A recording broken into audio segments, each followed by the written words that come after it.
Less than 2 months before November's general election, a federal judge ruled 32 counties in Florida must print sample ballots in Spanish. Now, Sarasota and Manatee counties are racing the clock in an effort to comply with the new law. ABC 7's Jess Dowdrick joins us with the story. A lawsuit was filed by a coalition of groups representing Latino communities.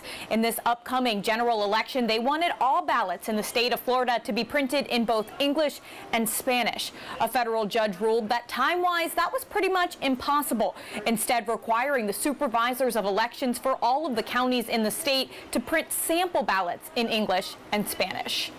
I mean, it should have been a no-brainer. When Eleuterio Salazar was 5 years old, he moved to the United States from Mexico, not knowing a word of English. Now, decades later, he's fluent in both languages, but fights for the rights of those who aren't. That's why he's happy to see the state of Florida require all counties to provide sample ballots in Spanish. They're going to feel more comfortable, more secure in what they're doing. Although the ballots themselves won't be in Spanish for this next election, Salazar is thrilled with the step the state has taken. I think what we'll see is we'll see a higher turnout of those who do speak Spanish.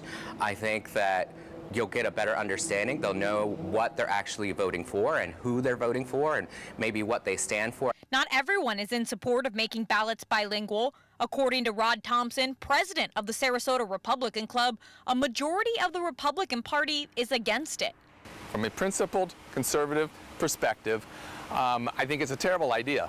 Thompson feels Spanish ballots will disenfranchise minorities. The more we allow ballots to be in Spanish, say, to have bilingual education where Spanish speakers in school are in Spanish-speaking classrooms and learning only by Spanish, the more we create this sort of ghettoized community that cannot participate in the broad American dream because they are not part of the broad American language and culture. Thompson says by having areas that only speak Spanish or any other language, you are creating a balkanized effect and taking away the melting pot of America. There's a reason why Democrats largely are for it and Republicans are largely against it outside of an immediate political atmosphere, campaign atmosphere, is that the Hispanic vote generally cuts 2 to 1 in favor of Democrats.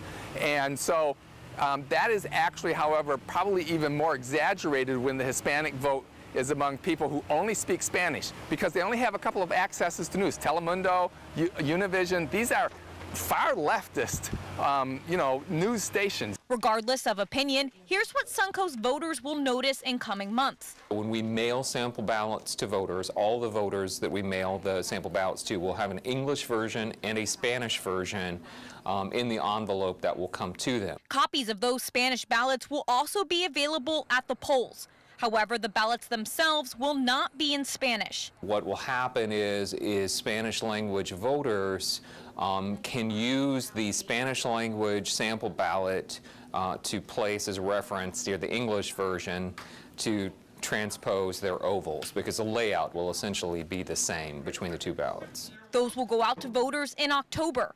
Online, the sample ballots will be available in Spanish as well.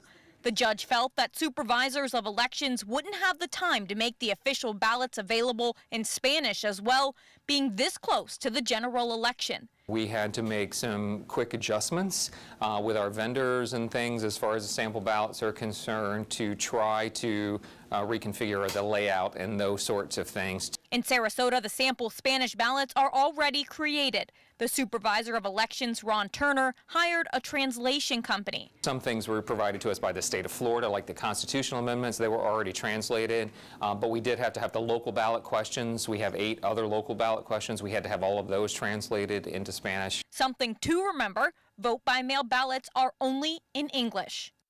More changes could come after this general election. Ballots themselves may end up in both languages, but right now it's too soon to tell.